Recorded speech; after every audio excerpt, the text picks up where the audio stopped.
This is Resilience in the Ripples, an examination of how the workplace affects resilience by Cooper Lloyd.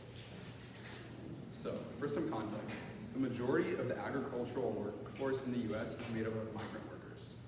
As seen on the graph, up to 90% of the workforce can be made up of migrants. However, this isn't just some silly statistic. These migrants are exploited and abused, and the conditions they work in are very unsafe and problematic, causing hardship. It is very widely known that migrant farmers are working in poor conditions and being exploited. This is backed up by an example of a migrant worker brought to us by Columbia University graduate and social justice journalist Olivia Hefferman when she informed us that a 42-year-old worker, Pedro Judge, took a break to walk home for some Tylenol, and his daughter later found him convulsing on the floor due to a seizure. He died 4 days later in the hospital. It is said that Pedro Judge took a blow to the head from a heavy metal object due to the unsafe working conditions and suffered headaches following the days after and leading to his death. As a result of this, he later died.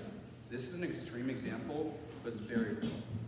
Some more general examples of the abuse from migrant workers comes from author Maureen J. Anthony. Anthony is an associate professor at the University of Detroit Mercy. Anthony says that farm labor requires intense labor, often in inclement weather, with dawn to dusk working days during critical times of the growing cycle.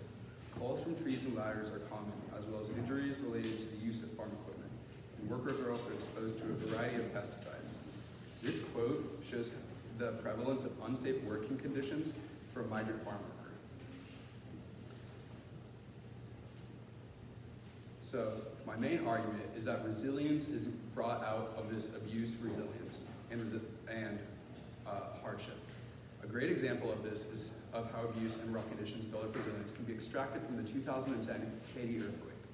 The 2010 Haiti earthquake was a devastating event that accounted for over 316,000 lives and injured tens of thousands more. According to Associate Professor of Behavioral and Community Sciences, Giteli J. Rabil, the outcomes of trauma, regardless of its source, are not limited to adverse, irreversible health or social outcomes. Cumulative trauma and adverse responses to traumatic events can result in adaptive recovery or resilience. This quote shows that despite the abuse and poor conditions, the Haitians lived on through their resilience. Haiti is known as one of the poorest countries in the world. However, they kept pushing through their resilience to rise. Another example of moving on comes from the Meditations of the Emperor Marcus Aurelius Antonius. In this book, Marcus Aurelius writes about the essential qualities of life. He said that one must suppress the thought and the cry that I am hurt.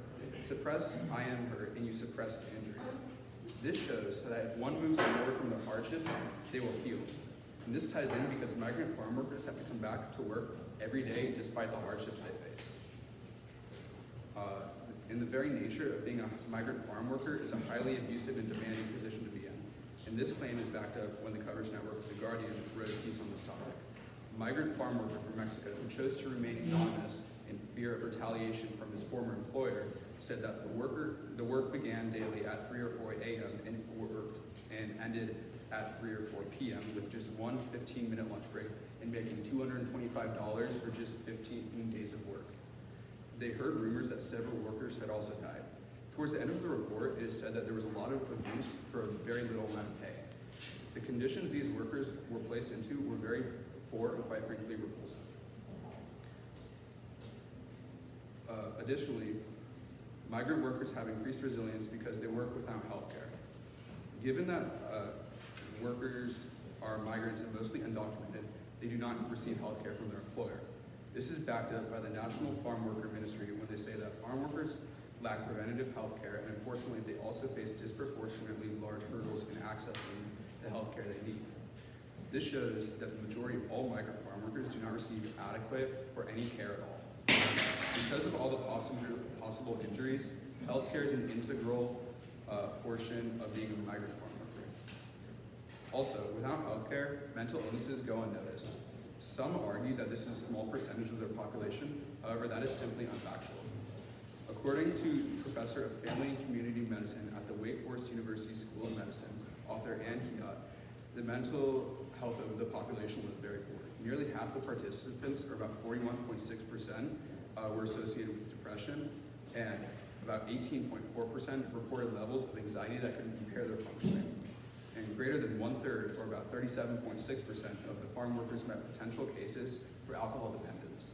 This information shows that the mental illness in these migrant farm workers is prevalent and severe. And these mental health issues are very serious, and without healthcare, they will degrade one's health and life. But these build resilience because they have adapted to survive without healthcare. A consistent counter-argument to these claims is that migrant workers do not always form resilience to their abuse, though, but they rather turn to drugs for gratification. This claim comes from James M. Watson when he says that about 1/4 of the migrants he surveyed reported consuming alcohol frequently and in large quantities. Specifically, 22% indicated that they drink daily with 5 or more drinks at a single sitting. And 20% reported that they drink more at the work camps than they did at their actual homes. And an estimated 20% of the migrants surveyed were heavy drinkers. This information shows how many of the migrants fall victim to addiction, in this case, alcoholism. There are claims that this evidence is resilience. There are claims that this is evidence resilience is not formed through the abuse and hardships endured. Despite this, Yale graduate and distinguished professor of management at Purdue University, Ellen Ernest Kosek, says that despite these challenges and hardships, many migrant farm workers exhibit both individual and family resilience, and that resilience is a defense mechanism. This explains how that although weaknesses can occur, resilience is still very present. Another good point is that these workers are still returning to work every day, despite the fact that they're being injured and exploited.